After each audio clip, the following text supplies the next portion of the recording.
Good evening, ladies and gentlemen. When Mahatma Gandhi came to this country, he was asked by a reporter at London airport what he thought of Western civilization. He paused for a moment, and then he said, I quote, "Yes, I think it would be a good idea." And I must say, having heard Stephen Rose this evening, I have to agree with Gandhi especially. Our so-called Western civilization has been based on the relentless, unremitting exploitation of animals. We hunt, ride, shoot, fish, eat, wear, trap, cage, factory farm, and experiment upon billions of animals every year. The figures speak for themselves. 500 million animals slaughtered every year in the United Kingdom, 6 to 9 billion in the United States, 30 to 40 million laying hens in battery conditions, unable to spread a wing, unable to see daylight, and standing permanently on sloping wire mesh. Is this the proper treatment of animals, Mary? 3 to 4 million experiments on animals every year, 100 million in the US, 3 to 4 million in the UK. Is this the proper treatment of animals of which Mary speaks? Some of them causing intense and prolonged pain. 1,000 unwanted dogs are destroyed each week by the RSPCA alone in this country. In terms of life, death, suffering, deprivation, the treatment of animals ranks as one of the major moral issues of all time. And this exploitation has been defended intellectually by a number of key religious arguments that I want very briefly to address. It is argued, for example, that animals have dominion, that humans have dominion over animals, and therefore they can do as they like to other animals.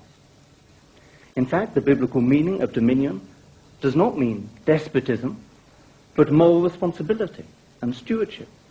It is argued that animals have no immortal souls, a very favorite religious argument. Whereas, in fact, in the Old Testament in particular, there is no suggestion that animals do not possess soul or spirit. And even if they did, it is difficult to see how the non-possession of an immortal soul could make the infliction of pain and suffering any easier. It is argued that humans are superior to animals. Well, on our side, we certainly hope so. We hope that we are capable of fair-mindedness, Stephen.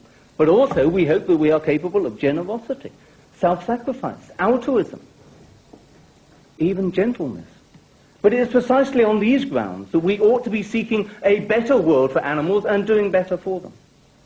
It is argued that animals are in some way put here for our use, or that they belong to us. But of course, theologically, the truth is they do not belong to us. It is God's world, not our world. Each living, sentient creature has its own God-given worth and value.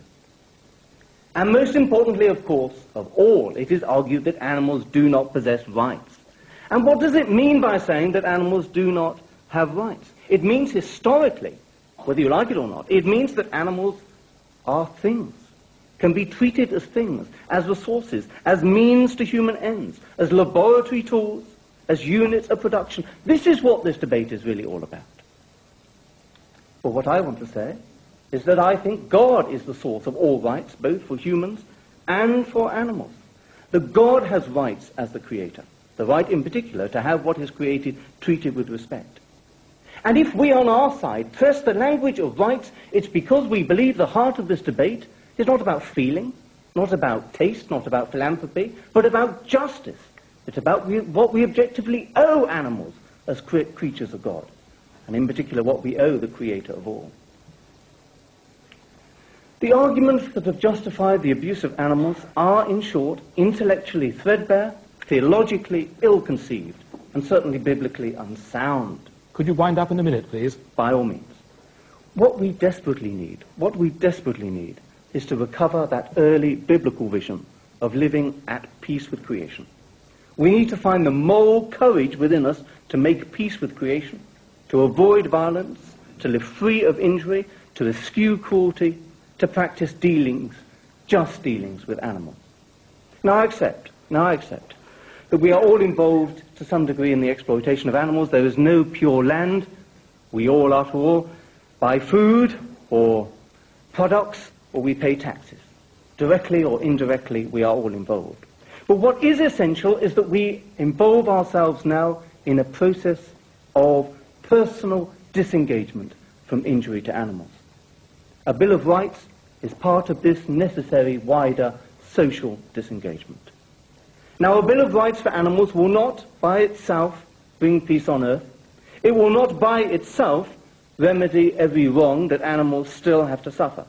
But it will be part, I suggest, of what we can only call Western civilization, which, as Gandhi correctly saw, is a good idea. Thank you very much.